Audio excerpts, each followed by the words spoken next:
Merci, Madame. Thank you, Madam Speaker. The decision of invoking the Emergencies Act is a rare decision, and it's highly symbolic. One can safely assume that it will go down in history. As a Quebecer, I can tell you that the evocation of this law and its predecessor, the War Measures Act, reminds me of the events of October 1970. I was 11 at the time, and I didn't understand everything that was going on. I was amazed to see army tanks in the streets and hearing that artists around us were being arrested, Gérald Godin and the singer Pauline Julien in particular. These events were among the factors that led me to study political science and to devote several papers, maybe too many, to the October crisis and the arbitrary arrests authorized by the War Measures Act. 50 years later, I'm a senator, and I am called upon to vote on the government of the motion to confirm the proclamation of the Emergencies Act in order to bring an end to the disruptions in Ottawa. Let me say from the outset that these two emergency acts are very different. When the debates on the issue began last week, it became clear to me that this is not going to be an easy decision. Whatever one side or the other may say, I do not believe that the situation was black or white. Nothing was obvious. On one hand, we certainly see elements that can justify a strong government intervention, including the obvious inability of the Ottawa Police Service to control the situation, the highly organized nature of the demonstration, which became an occupation of a section of the city of Ottawa, the funding and foreign support for the protesters, the blockage of critical infrastructure and the resulting economic damage, the reported threats and vandalism and insurgent nature of some of the messages we heard, the instrumentalization of some children, the social and economic costs that were accruing, including for many residents who had nothing to do with the conflict.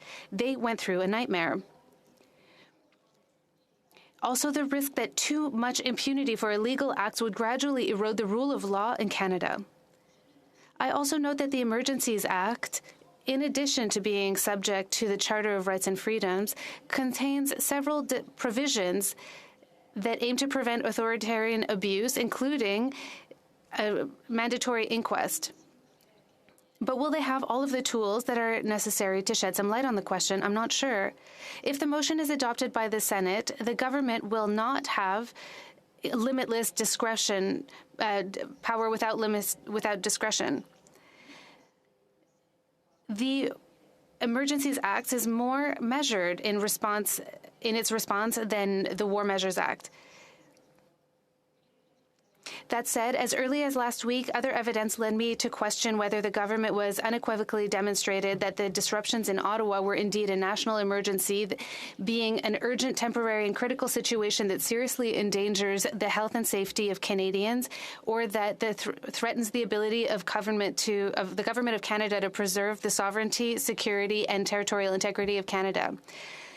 I noted in particular that the barricades at the Ambassador Bridge and the blockades in Alberta and Manitoba were dismantled using the usual legal tools without the need to invoke Emergencies Act, that the disruptions did not result in any serious injury or significant property damage, that many provinces have opposed themselves to invoking the Emergencies Act. Many experts and specialists have expressed doubts with regards to the need to invoke this act and about the inadequacy of the tools already available to law enforcement. Comparing the events in Ottawa and other emergencies also tend to speak to the urgent, serious, and critical nature of last week's disruptions. Let's consider, for example, the 2012 student strike in Quebec, which led to several months of demonstrations, often held at night, resulting in violent clashes between demonstrators and police, and that caused much property damage. The 1990 Oka crisis, which resulted in a 77-day blockade and the death of 2 people. In both of these cases, the Emergency Measures Act was not invoked. I also thought about some recent protests abroad, including the major disruption caused by the Black Lives Matter movement in the United States, or by the Gilets jaunes in France, which lasted several months and led to injuries and resulted in much property damage. In none of these cases did governments invoke the equivalent of the Emergency Measures Act. I also noted that while the government's decision to invoke the Emergencies Act was defensible, the measures announced appeared quite broad in certain aspects and could set dangerous precedents. In particular, the prohibition of anyone simply participating in or traveling to a specific assembly, even if that person is not committing acts that are otherwise illegal. The broad authority to designate protected places, including some such as the Parliament Hill and other government buildings, where citizens must be able to demonstrate peacefully.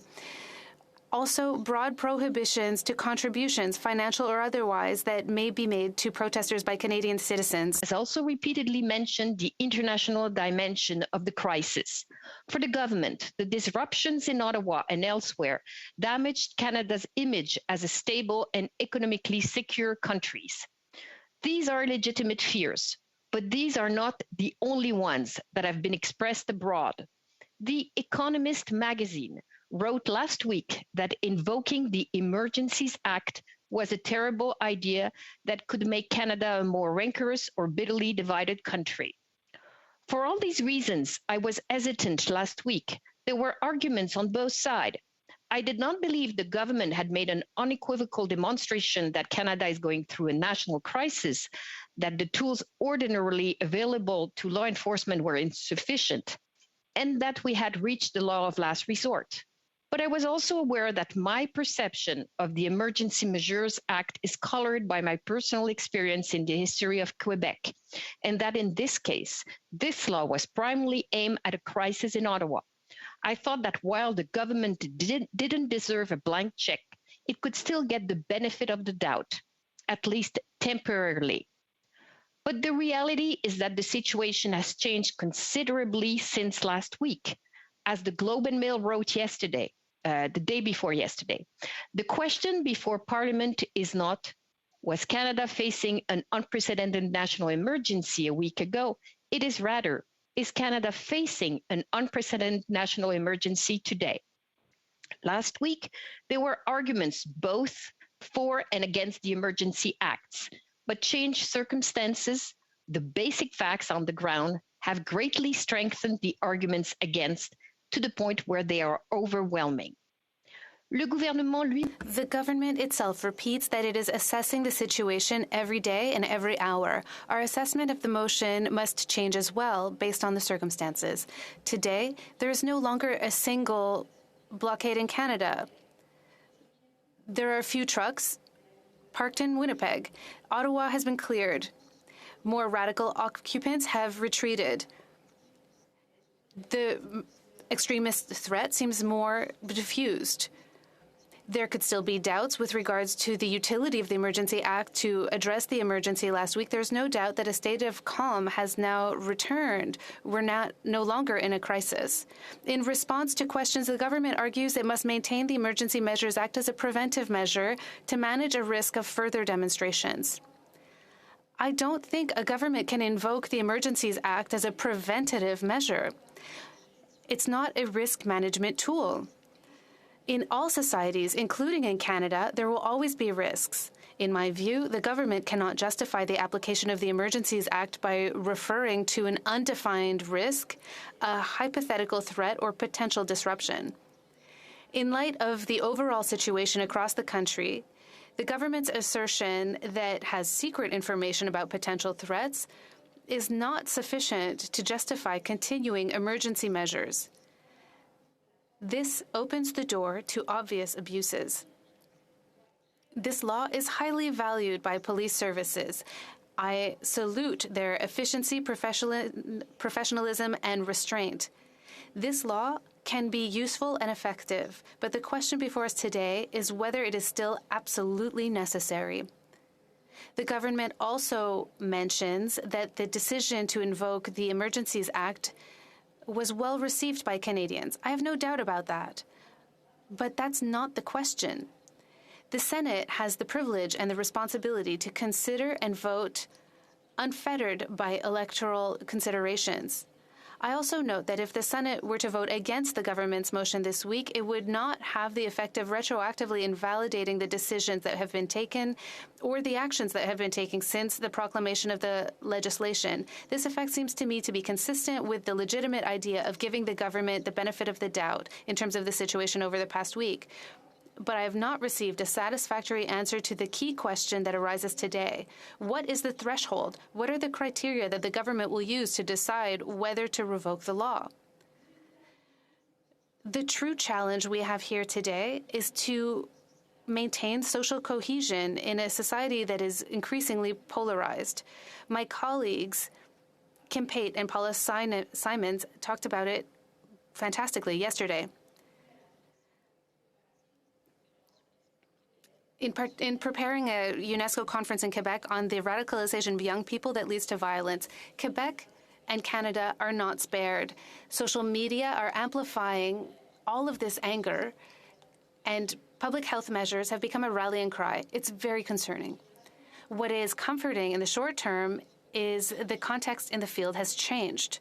Today, there's no ambiguity that could incite us to support the Emergencies Act. However, I will listen to my colleagues' arguments with care until the vote on Motion 17. Thank you.